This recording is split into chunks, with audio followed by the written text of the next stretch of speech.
Hello everyone, welcome to the second video of our series Perfect Setup। तो आज perfect setup की इसी series के सेकंड वीडियो में हम डिस्कस करेंगे पोजीशन साइजिंग के बारे में।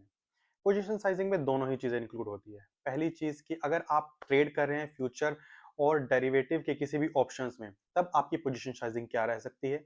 सेकेंडली, अगर आप इन्वेस्ट करना चाहते हैं इक्विटी में, तो उसमें आपकी पोजीशन साइजिंग क्या रहनी चाहिए।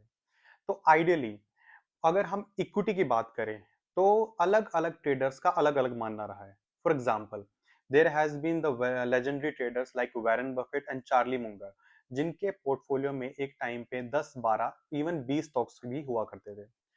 कहीं ना कहीं चार्ली मुंगर जो है वो अपने पोर्टफोलियो को फोकस्ड पोर्टफोलियो या कंसंट्रेटेड पोर्टफोलियो की तरह इस्तेमाल करते थे मोस्ट ऑफ टाइम्स, और उनके पोर्टफोलियो में एवरेज 5 6 या 7 8 स्टॉक्स ही रहते थे, जिनको वो फंडामेंटल के हिसाब से लेते थे और शिफ्ट करते रहते थे। तो क्या आपको भी 10 12 स्टॉक्स में ही इन्वेस्ट करना चाहिए? Then the answer is not certainly, क्योंकि there has been a trader जिनके पोर्टफोलियो में एक टाइम पे 350 से 400 स्टॉक्स भी हुआ करते थे। तो क्या वो सक्सेसफुल रहे? Yes, he was also successful in delivering the robust return like anything. और उन्होंने, आई थिंक, उनका CAGR over a period of more than 15 years more than 35% रहा, and he was Peter lynch, he was a legendary trader. तो अगर हम इन सब चीजों के बीच में बात करें तो आपके पोर्टफोलियो में कितने स्टॉक्स होने चाहिए? क्या कंसंट्रेटेड पोर्टफोलियो 5 6 या 10 स्टॉक्स का बेटर है, या पीटर लिंच की तरह डाइवर्सिफाई 350 400 स्टॉक्स लेने चाहिए?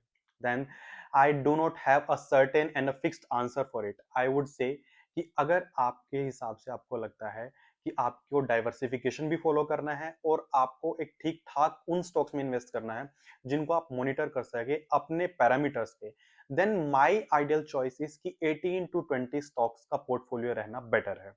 इस रेंज में अगर रहे तो आप अपने पोर्टफोलियो के सभी स्टॉक्स को मॉनिटर भी कर सकते हैं और उनको इवेल्युएट भी कर सकते हैं टाइमली मैनर में। और बात रही फ्यूचर ऑप्शन में ट्रेड करने की, तो उसमें आपकी जो कैपिटल डिप्लॉयड होनी चाहिए वो आइडियली पूरी कैपिटल का एक ट्रेड के अंदर मैक्सिमम 10% होना चाहिए। उससे आपको ये एडवांटेज होगा कि over a period of time अगर आप नेगेटिव ट्रेड्स या फिर लॉस मेकिंग ट्रेड्स भी करते हैं तो आप एकदम से मार्केट से बाहर नहीं निकल जाएंगे। आपको एक लिवरेज मिलेगा कि आप कंटिन्यूअसली लॉस मेकिंग ट्रेड्स भी बनाएंगे तो भी आप अपने आप को रिव्यू करने का टाइम देंगे, प्लस पोजीशन साइजिंग की हेल्प से आप अपनी ट्रेड्स को मैनेज कर सकते हैं, मॉनिटर कर सकते हैं और अपने ट्रेडिंग सेटअप को बेटर कर सकते हैं। And over a period of time you can grow better and you can make your trading setup better.